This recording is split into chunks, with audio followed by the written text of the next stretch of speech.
Dans mon vidéo passée, j'ai parlé du bonheur de l'homme et de la femme. Le vrai bonheur de l'homme et de la femme, ce n'est pas dans l'argent. C'est savoir respecter la dignité de l'autre. Vivre la sincérité dans le couple, la franchise. Aimer l'autre comme toi. Souvent, nous croyons que c'est en gagnant l'argent, à travers la richesse, qu'on peut devenir heureux.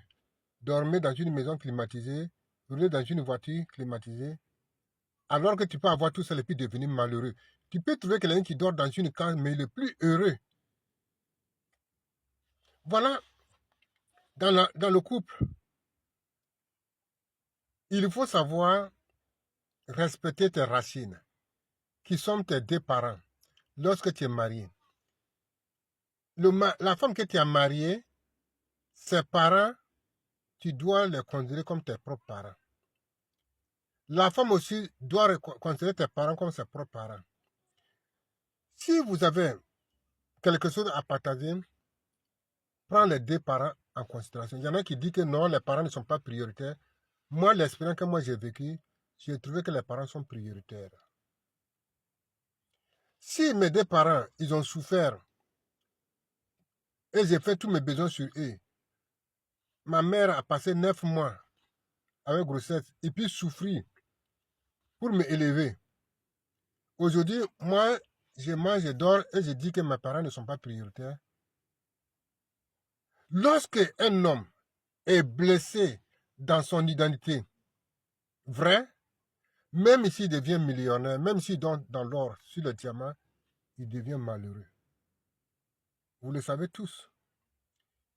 Et nous avons appris la leçon que quand Adam, Dieu avait tout fait pour lui, mais il était triste. Quand Dieu a créé la femme qui lui ressemble, il est devenu heureux.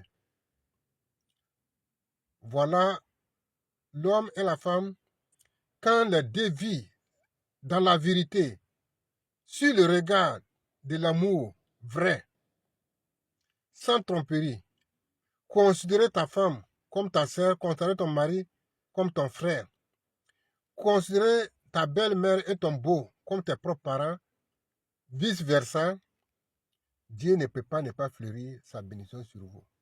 Des fois, j'entends certaines personnes dire, moi je t'ai marié, mais je n'ai pas marié tes parents. Et il y a dans le couple aussi, il y a certaines femmes, lorsqu'on s'intéresse de leur famille, il ne se plaint pas, mais lorsque l'homme veut porter un secours à ses parents, elle devient triste et révolte. Si nous voulons être heureux, vivons dans la vérité, vivons dans la pureté pour attirer la bénédiction de Dieu sur nous. Personne ne peut voler la bénédiction de Dieu, personne ne peut tromper l'autre. Souvent, nous voulons forcer les femmes pour que les femmes soient sincères et droites pour apporter la bénédiction de Dieu sur nos enfants. Souvent, on dit que non, si la femme est propre, elle est claire, que la bénédiction de Dieu ne peut pas tomber sur ses enfants. Mais si l'homme vit dans le désordre, il utilise les enfants des autres pour faire son plaisir n'importe comment. Vous croyez que cette bénédiction vous croyez que cela peut tirer la bénédiction sur nous, même si la femme est droite? Donc, Dieu veut que l'homme et la femme vivent dans la vérité. Dieu veut que l'homme et la femme soient égaux dans le respect des droits.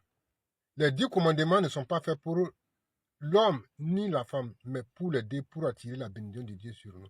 Aujourd'hui, ce message-là, je vais arrêter ici parce que si je reviens sur ça, c'est parce que certaines personnes voudraient que j'insiste sur la bénédiction de Dieu dans le couple.